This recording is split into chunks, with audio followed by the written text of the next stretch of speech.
And this, I'm going to put about half a teaspoon of salt on top.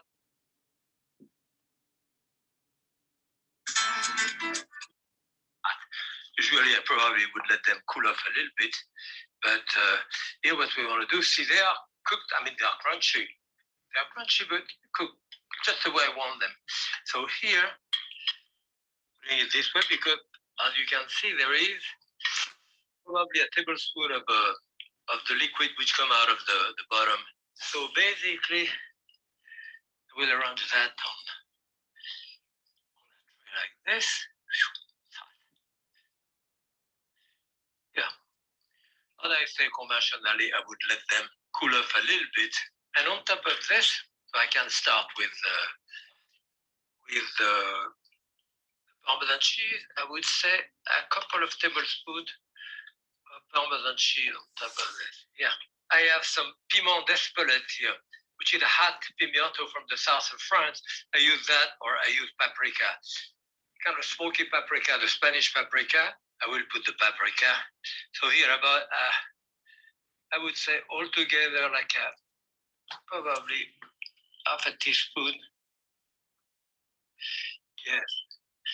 And the poppy seeds here, those are the black one. About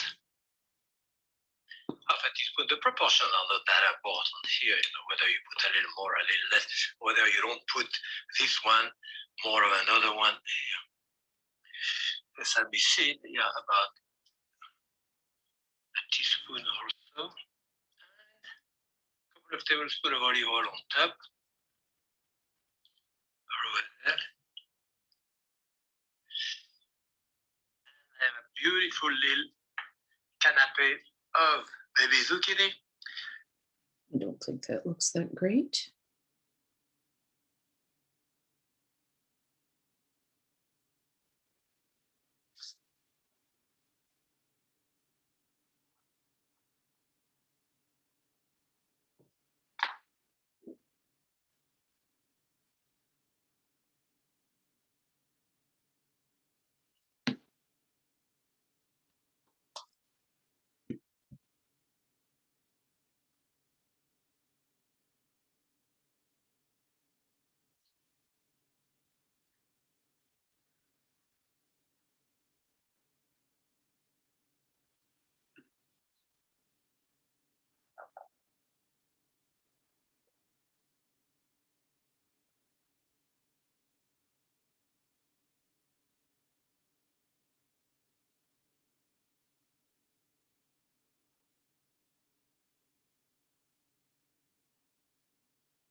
Hi, Holla.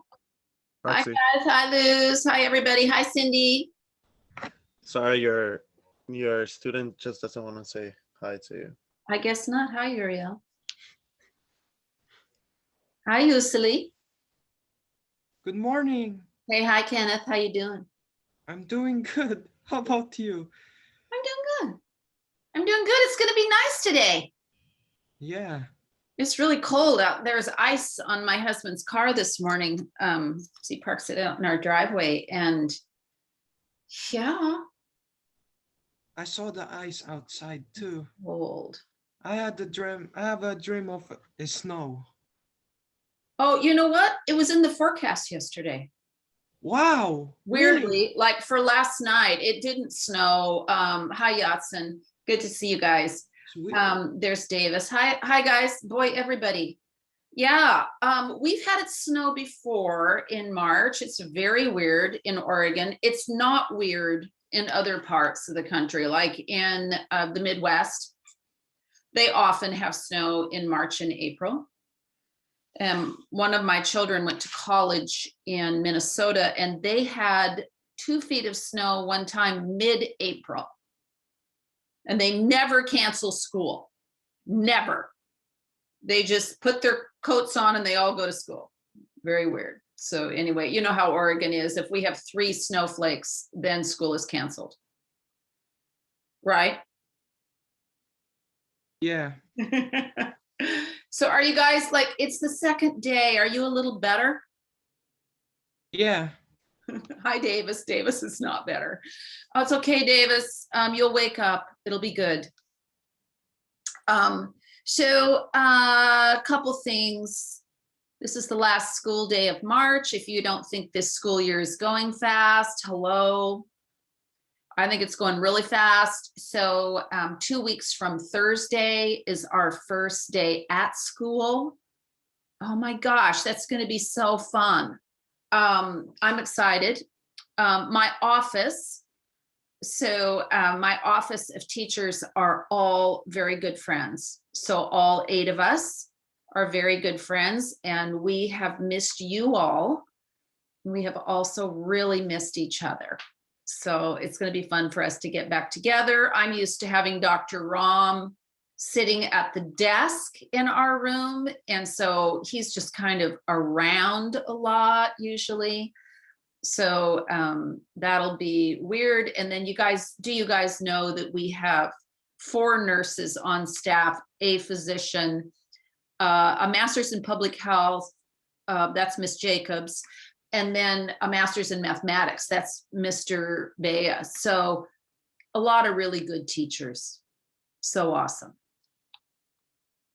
So for those of you that missed yesterday, and shout out to the student that told me that you couldn't pick up my video that I posted. So I went to YouTube this morning, and it looks like a bunch of my videos haven't posted. So how would I know? So I don't know how to fix that. I called IT over at district office.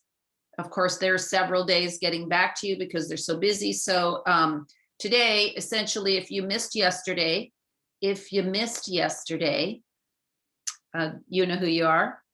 I'm going to reteach that today because it takes a couple times to get it anyway. So let me make sure that Miss Ellis is now recording this. I am. That's a good deal. So any questions before we get started? I was talking with Dr. Ram yesterday, and he said, I bet a lot of these students have had someone with heart disease in their family. Is this true? So in our family, both my father-in-law and my dad had a heart attack in their 60s. We're going to talk about heart attacks on Thursday.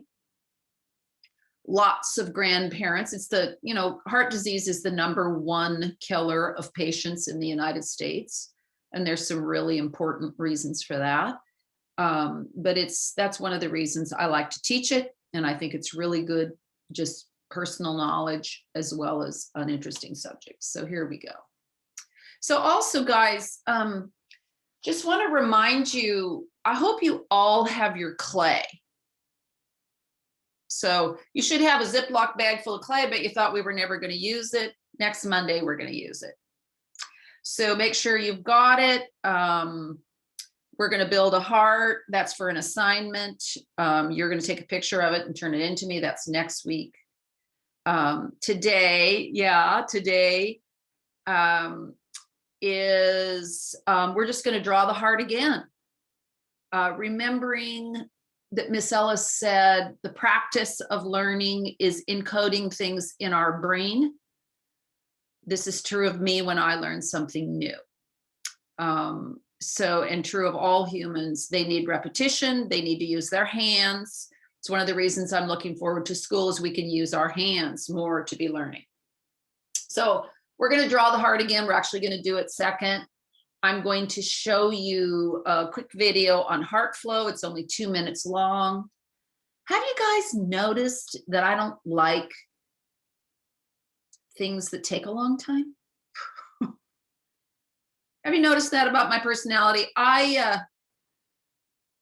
could have a diagnosis. I'm not sure. I'm just kidding. But I get bored really easily. And my husband, who gets bored, never gets bored. My husband is a person that could look in a microscope for 4 hours and still find something new to look at. That's his personality. Some of you have that personality. And I say, good for you. You can be a scientist. Are you bored now, Kenneth? No, I'm not bored. It's still the introduction of our class. It's still 8:37. I'm just excited for the video. I just only know now that you don't want a long time. It makes you bored, right? What makes you bored? No, I'm talking to you. I know that you don't want long time, like 4 hours, 3 hours. But you know, we need these people, don't we? We need this personality that my husband has. And I'll give you a classic example of where that personality is fantastic. So here's what's great about medicine as a career, whether you're a nurse, doc, PT, pharmacist, whatever you are. There is a job that matches your personality. So I work for emergency services. We see 100 patients an hour sometimes. So moving from one thing to another is required as a personality trait, and I can really do that. What I can't do is what Dr. Ed Finney does at St. Vincent's Hospital. And Dr. Ed Finney is a general surgeon that does a lot of cancer surgery.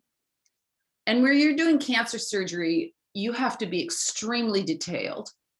You have to be patient.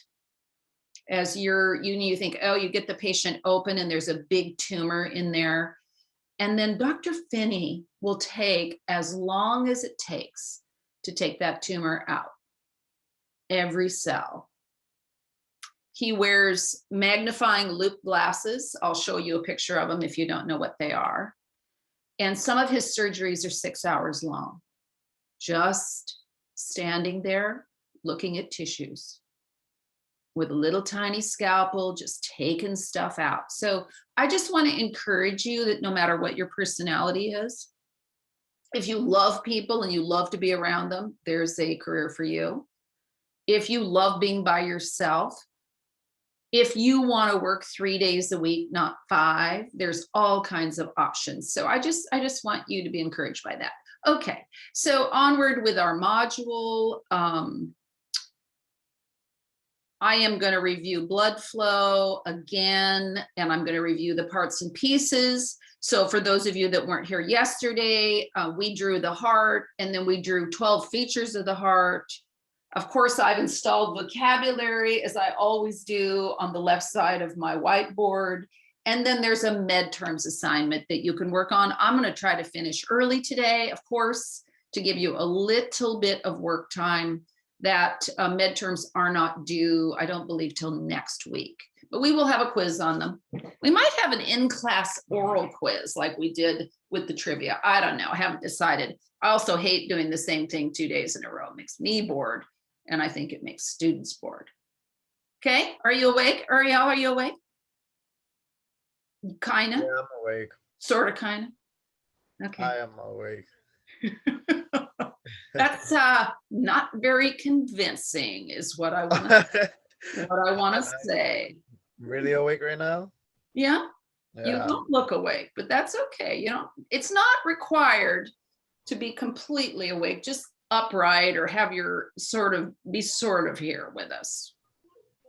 Yeah, I'm here. Okay, let's watch this video. It's only 2 minutes long. It's a really nice little review. Emily, I really hope this goes on my recording because we really need it. Okay. Oh, and there's my phone. Good, that's good. To the heart, while arteries have blood flowing from the heart. Wait a second. Veins are blood vessels containing blood flowing to the heart, while arteries have blood flowing from the heart.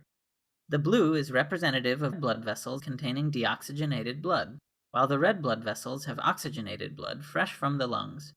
Now, let's follow the path of the blood through the heart. The superior vena cava receives blood from the head, neck, upper limbs, and chest. Meanwhile, the inferior vena cava receives blood from the trunk, viscera, and lower limbs. Both the superior and inferior vena cava end up in the right atrium, one of the 4 chambers of the heart. The heart not only has 4 chambers, it also has 4 valves. The purpose of the valves is to keep blood moving in the right direction and not flow backwards. Blood exits the right atrium through the tricuspid valve, so called because it has 3 flaps, and enters the right ventricle. The blood exits the right ventricle through the pulmonary valve and enters the pulmonary artery. Again, it is an artery because blood is flowing away from the heart, but it is blue because it lacks oxygen. The pulmonary artery then splits into the left and right pulmonary arteries, which go to each respective lung. In the lungs, gas exchange occurs. The blood discards carbon dioxide and picks up oxygen. Now, blood comes back from the lungs through the pulmonary veins, entering the left atrium. Next, the blood is pumped into the left ventricle through the mitral or bicuspid valve. Finally, the oxygenated blood leaves the left ventricle through the aortic semilunar valve, entering the aortic arch. The aorta, which is the largest of all the arteries, distributes the oxygenated blood to the rest of the body. The aortic arch has 3 major branches, which supply the head and arms with blood. Then the aorta curls downward behind the heart, forming the descending aorta, which descends through the chest and continues down through the abdomen. In the abdomen, the descending aorta splits to supply the pelvis and legs with blood. If you like this video, please like and subscribe. It would help me make Okay, just really, that was just super fast on what we're gonna now draw. So if you would just get your paper. And today I really want you to have a red and blue pencil. My blue highlighter has died an untimely death. So I won't have one, but you need blue and red, and you need, it doesn't have, we're not gonna turn it in. And I hesitate to say that because then half of you won't do this. You can't learn this unless you draw. So if we were in class, I'd be standing right beside you going, where's your paper? So get your paper now, get your pens now, and let's draw together again. And we're gonna also review our vocabulary. My dog got bored and left. Guess he felt like he heard this yesterday.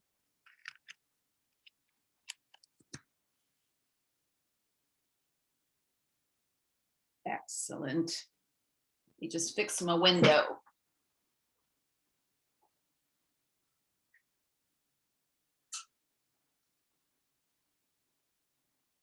Yeah, you can see that. Good.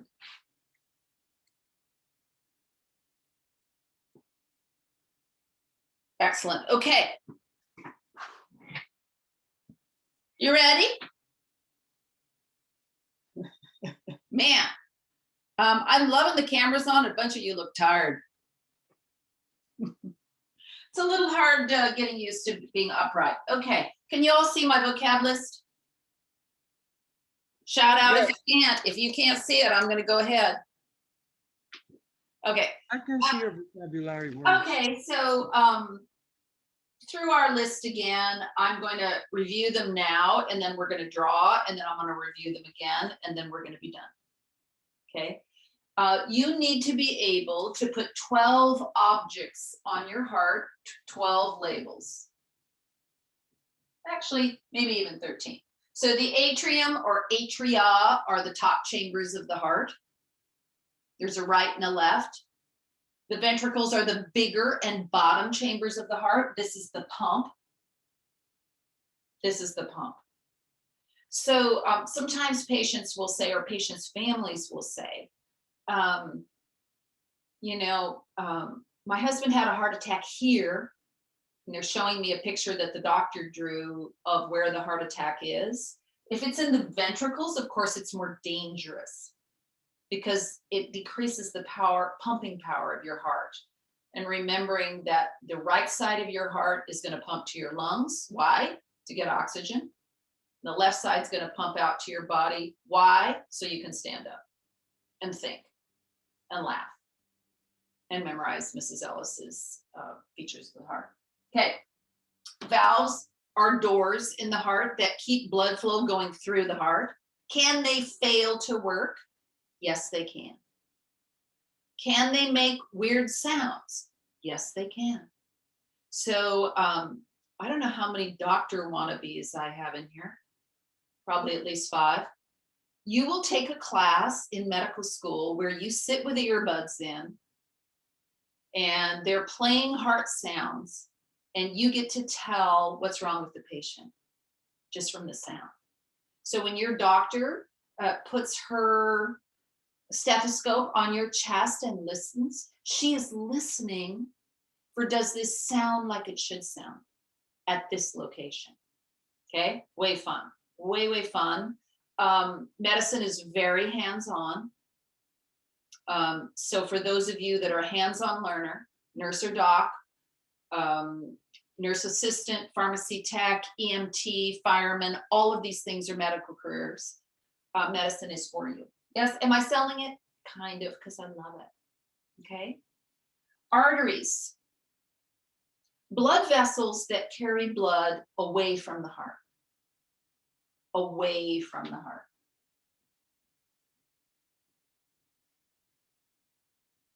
That's a heart right there.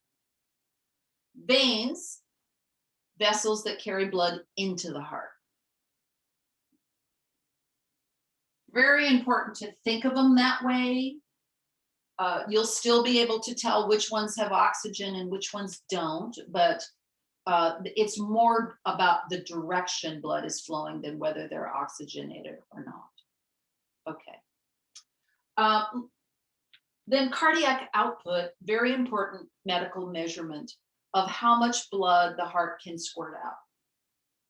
So right now, over the next minute, some of you men, do we have any men that are over 6 foot tall? I have a feeling we do. I don't have my chat open. Let me move it over here so I can see it. Some of you are pumping 1 gallon a minute of blood throughout your body. Lots of you are actually 1 gallon a minute. So every little squirt that comes out of the heart into circulation over a minute is cardiac output, a very important measurement. Okay, and I'll tell you why later. Okay. Do you need a minute to write?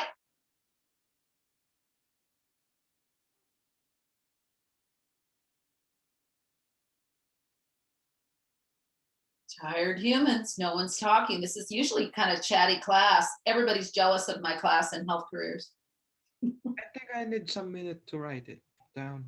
Okay, yeah. Take a minute to write it down.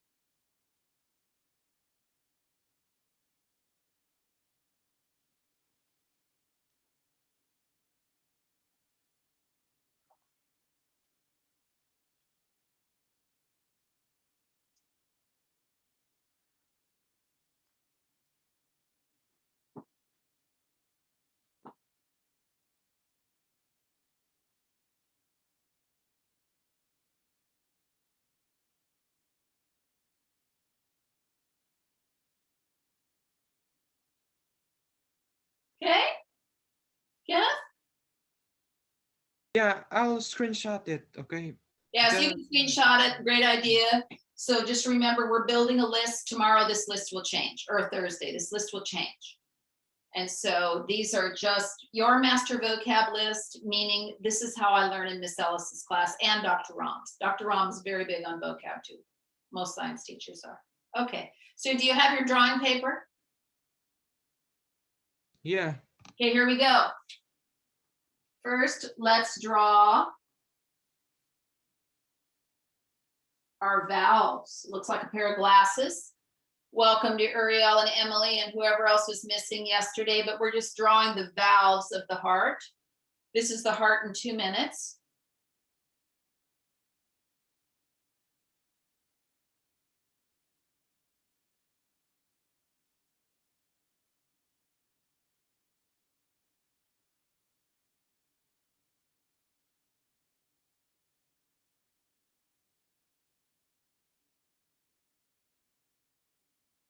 Okay, let's put the pulmonary artery on.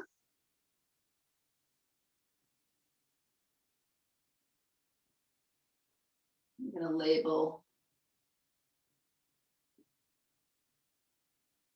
It's carrying blood away from the heart. That's why it's an artery. And this would be the left lung out here. Weird looking lungs. This will be the right lung.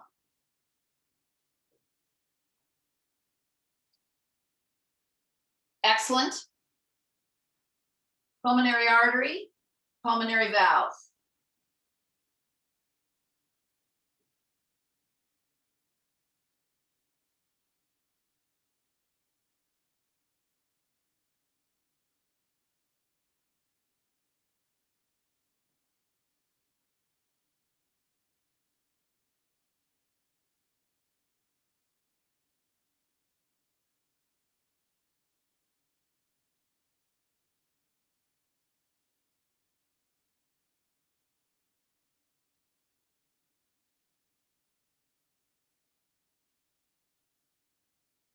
Good, okay, let's divide the ventricles with this weird little line right there. That has a name, I'm not giving it a name yet. Everything has a name.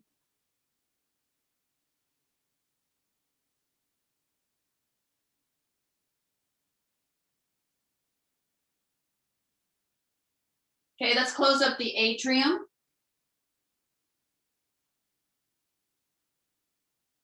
And close up the ventricles. Starting to look more like a heart. And let's put on the biggest artery in the human body, the aorta. For those of you that weren't here yesterday, when I dot something, it means it goes behind. So this is the aorta. It has a big arch and it's got a branch. It's got 3 branches actually that come up to your head, shoulders. Okay, you can feel right now, if you will put your index finger right here on your thyroid gland, and then just edge to one side. Go ahead and do that. That pulsing you feel is your left ventricle shooting blood up into the aorta and up into your head. This is why this is used so commonly. So one time I was shopping at Macy's and I was standing across the counter from a middle-aged man and he just disappeared. So I was standing across from him and he just kind of sunk onto the floor. That's the first thing I did. I just walked around and put my hand on his neck. And you know what? What I felt was really weird. So you should be feeling in your own neck pulsing. I felt sort of this weird, like vibrating. I didn't really feel any kind of, I couldn't discern the pump. So I called 911 and we gave him CPR. Okay. The aorta branches up, blood to the head, and then it comes down and it comes behind the heart and branches. This is the aorta, the descending aorta, meaning to descend means to walk downhill. So the aorta is walking downhill, it is going down, and it is bringing blood away from the heart that has oxygen to the legs. Slick. Okay, let's put our 6 circles on that we did yesterday, 2 in the right atrium.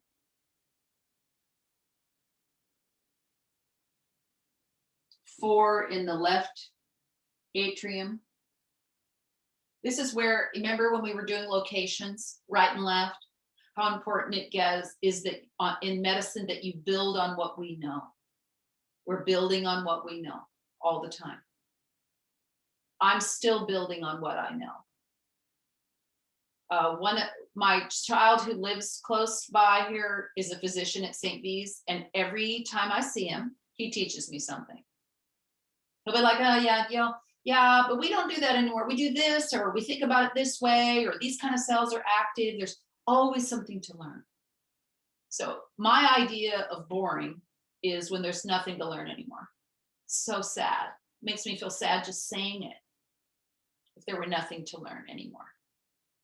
Okay, so 6 circles, 2 in the right, 4 in the left, and then we're going to put this big vessel bringing blood into the heart from the superior side, and then another big vessel bringing blood into the heart. This is a vein because it's bringing blood into the heart, towards the heart.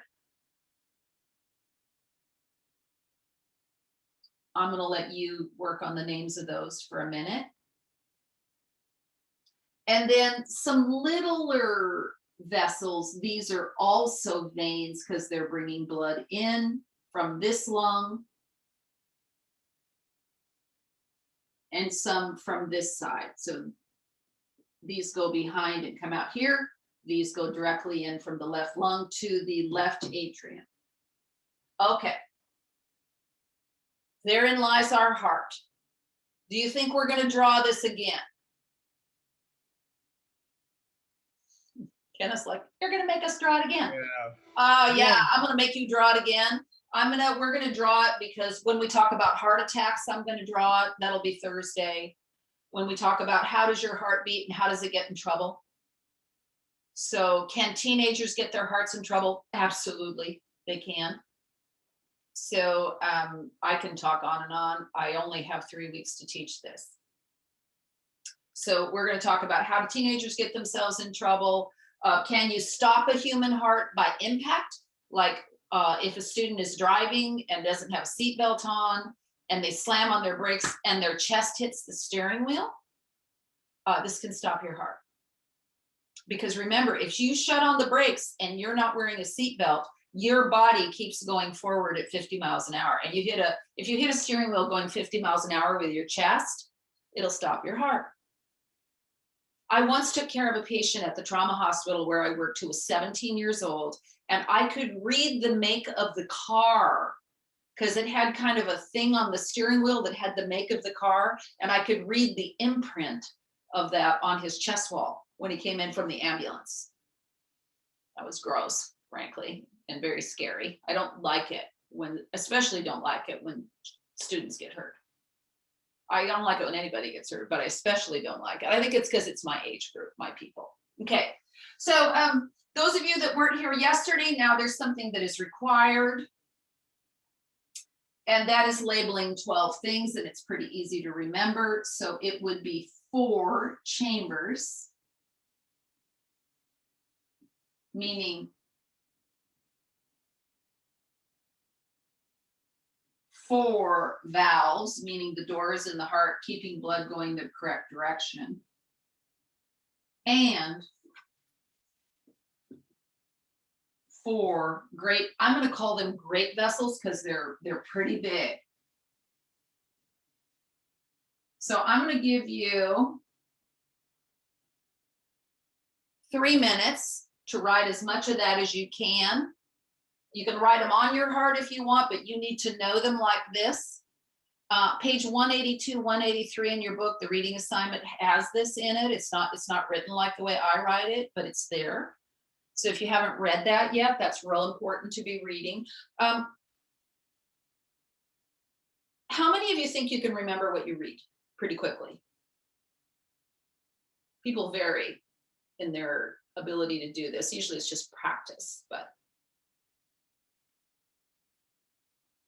yeah.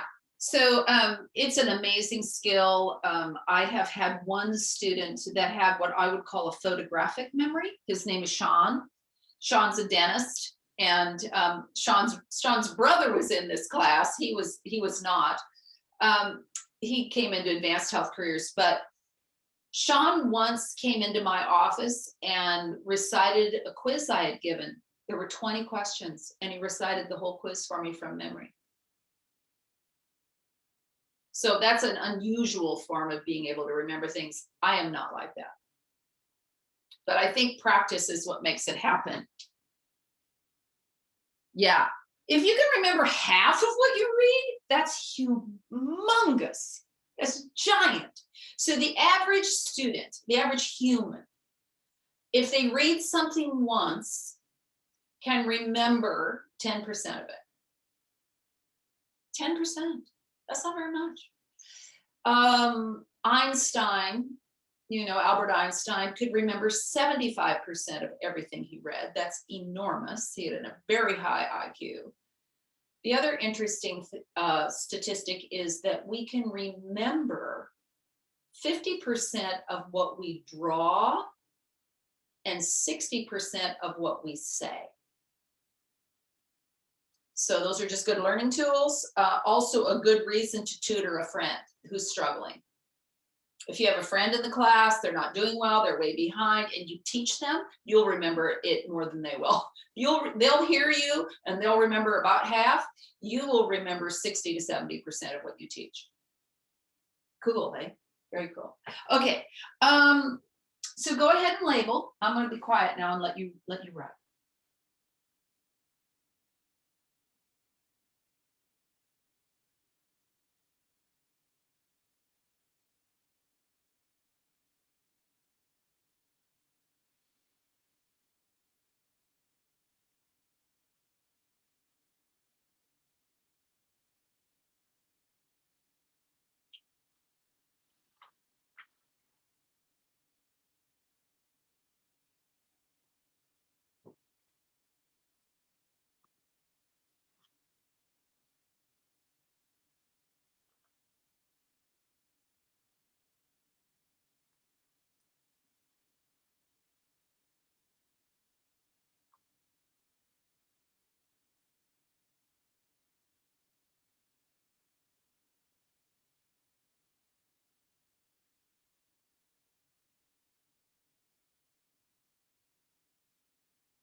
Alice, I have a question, please. Yeah. Can you look in the chat, please? Is tricuspid spelled like this, please? Yeah. Yeah, Okay. and I like that. I love that word, and the reason I like it is this, and I'll just put it on here. The tricuspid valve, because it has right in it, RI, right there, right side.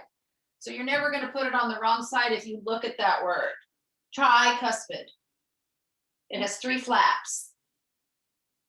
These little doors that open and close. Yes, you can see them on ultrasound. That's right. Tricuspid. Tri meaning 3. Tricycle, 3 wheels. Triplex, a house that has 3 apartments.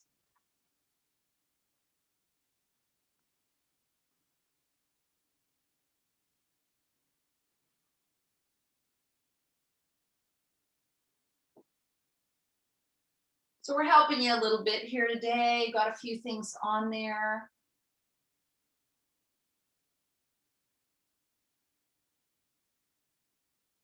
The really awesome thing that I'm thinking of is 2 years ago, I was in the cardiac unit with a student who had been in this class. And she was a Spanish speaker. Her family of origin was Spanish. And we had a patient's family in the cardiac ICU who spoke not one word of English, hardly anything. And she drew this drawing for the family to show them what had happened and help the staff out. They were so grateful. Why? Because our job in medicine is taking care of the patient and the family. And educating the family on what has happened helps them to relax, helps them to feel like they can sleep at night since they have somebody in the hospital, and helps them understand treatment. So be very, very proud of your second language. It's going to come in very handy. Okay, so let's just do the 4 chambers. So remembering that this is the left side of the heart, this is the right side because the patient is in anatomic position. So this is the left atrium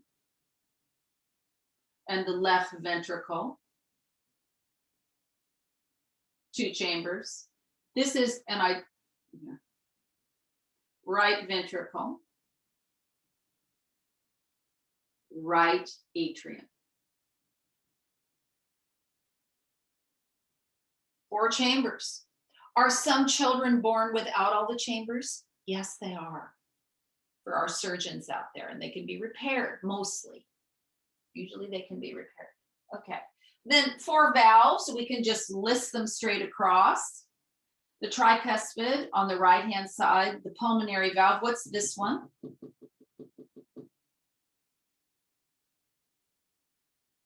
In the human. Yep, aortic. Because the aortic valve opens and closes and allows blood to leave the heart. Can it break? Yes, it can. That valve can break. It commonly breaks. So, and it can be repaired. So, and this one on the left side of the heart is the mitral valve, remembering that that valve opens and allows blood into the ventricle, and then it closes so that when the heart squeezes, blood squirts out through the aorta, it leaves the heart in a big squirt of about 2 ounces. Yours is a little bit more. Yours, you guys at your age, your blood in each squirt is about 2.5 ounces. This is a lot of blood. If I were to squirt 2.5 ounces of blood on my desk, it would take me 2 hours to clean it up. It's a lot of blood. Okay. So we named our valves, and then the great vessels. There's a bunch of them hanging around. I put 2 of them on here. Going away from the heart into the lungs, pulmonary artery. This is big, very big, almost as big as the aorta. I made it look bigger there. So I'm going to put the pulmonary artery here.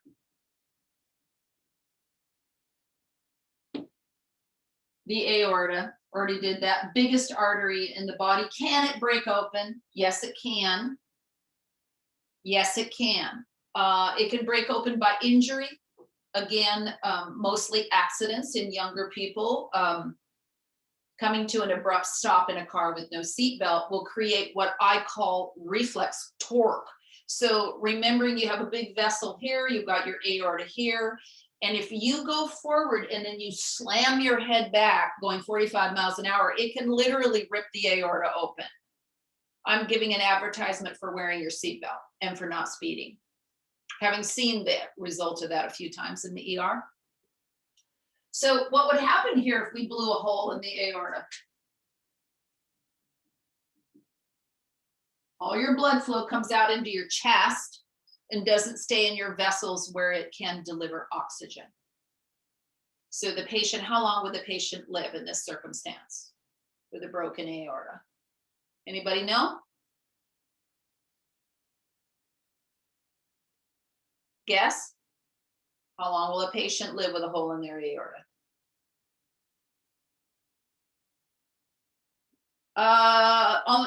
Yeah, so I would say almost never, Kenneth. I'm going to say if it's a really young person with amazing tissues and really good oxygenation, 4 minutes maximum. So really important to be teaching prevention to our patients. Please don't hurt yourself. So remembering that I said in cardiac output, blood pumped out in a minute, you all are pumping a gallon of blood per minute. And a gallon put into your chest is going to create a lot of trouble. Okay, so I'm just helping you. I'm an emergency medicine person. So these are my examples. Miss Polizic, who is one of our nurses, is a labor and delivery nurse. All of hers are childbirth. Okay, good. Okay, pulmonary artery, the aorta, and then veins. So this one right here on the superior side towards the head, remember when we learned directions, and this one here on the inferior side, bringing blood back to the heart. For what purpose? Why is blood coming back to the heart? Yeah, Eugene, you're close. 5 minutes. Maybe. I'm going to say, if it was me, I'd probably last 2 minutes. Why is blood coming back to the heart? When we say, oh, veins bring blood back to the heart, why? It's a really good reason. Yeah, to regulate your circulatory system. I say a hearty yes to that. Define regulate. What does this mean? Why do we bring blood back to the heart? So that it can come in the right side, go to the right ventricle. Remember, this is a pump. This one pumps to the lungs. Out here, what do you have out here? Oxygen. The blood red cells pick up oxygen and bring it back to the left atrium. So this is the superior vena cava or vena cava, depending on what country you're from. You can call it the SVC. This is the inferior vena cava. Biggest veins in humans, bringing blood back to the heart. Okay, and then these other little veins bringing blood back to the heart are coming from the lungs. This is a pulmonary vein, pulmonary meaning lung. So there's 2 sets, one coming from the left lung, one coming from the right. So here it is on this side, dot, dot, dot, behind the heart. If we turn this heart straight over, you could see those better. So these are pulmonary veins. So the 4 sets for vessels, pulmonary artery, the aorta, the IVC, and the SVC, the vena cavas. Those are big veins coming into the right side of the heart, and then little veins coming from the lungs, the pulmonary veins. Okay, now, believe it or not,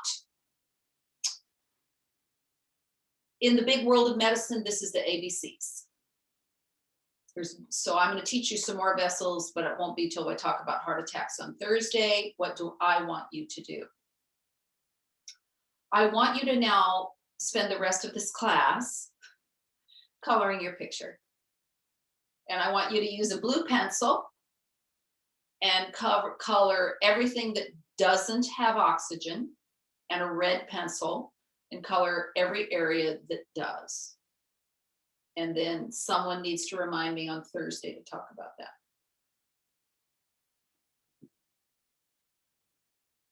Yeah, so I love it, Eugene. We really need oxygen delivered regularly, like every millisecond. And let me give you a really interesting example of when you can tell that isn't happening. Sometimes we'll have a patient that comes in the hospital that has sort of an irregular heartbeat, like their heart is not doing this. This is what yours is doing.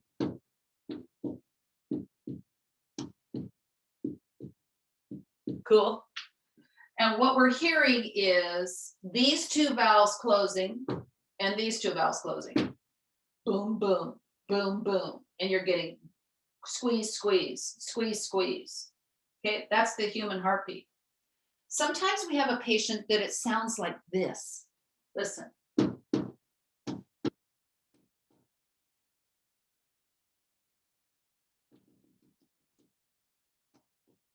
You hear that? That's weird.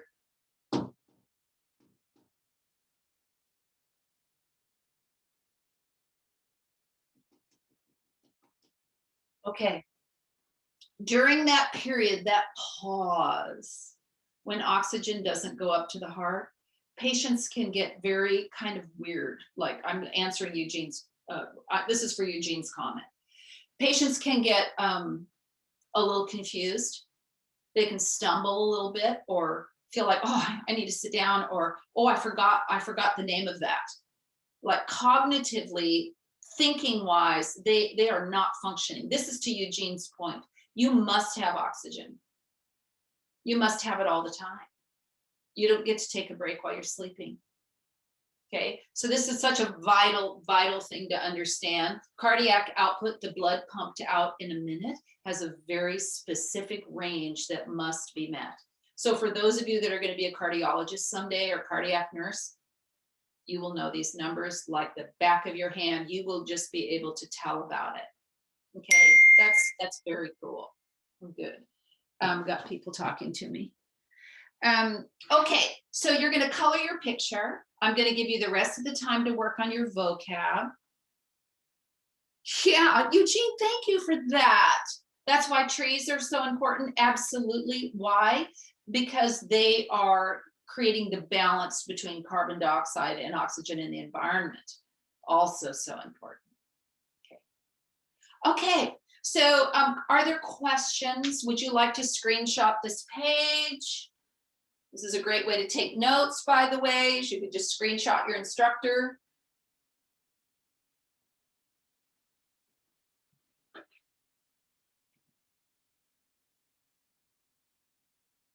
Otherwise, I'm going to stay in class. You're welcome to work in class. You're welcome to talk to me on chat.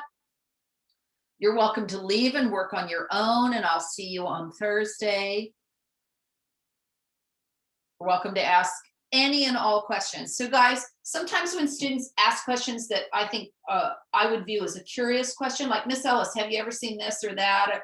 This just tells me that you're here, that mentally you're here. So these are fine if you want to ask questions in the chat.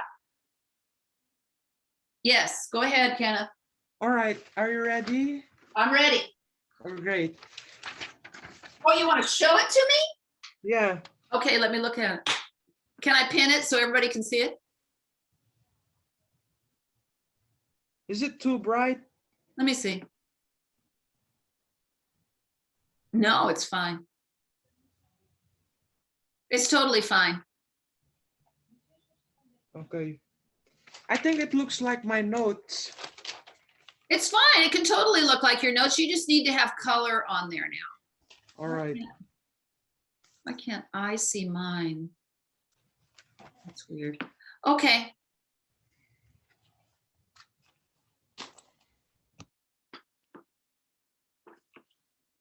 Blue non-oxygenated, red oxygenated is what we want on this drawing.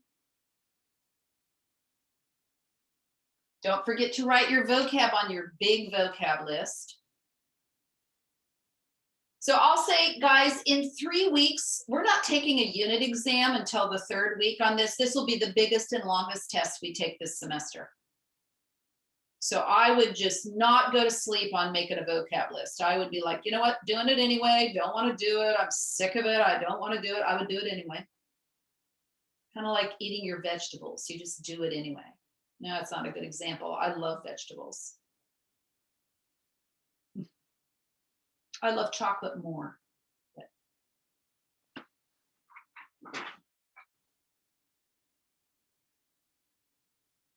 Ooh, that's a great question. Let's look at this. So Kenna says right ventricles are oxygenated locations. Are they? Let's look at that. So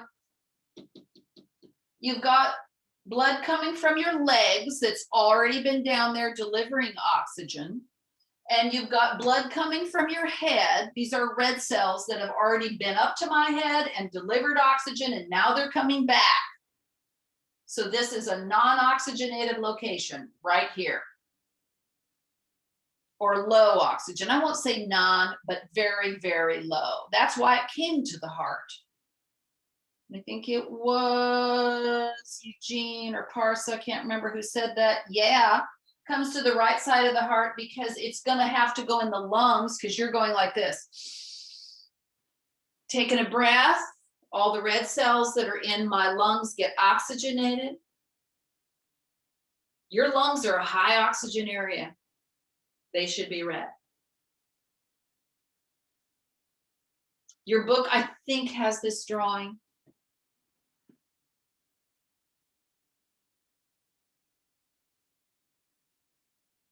Okay. Ask questions if you need to. Otherwise, let you work.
Bye.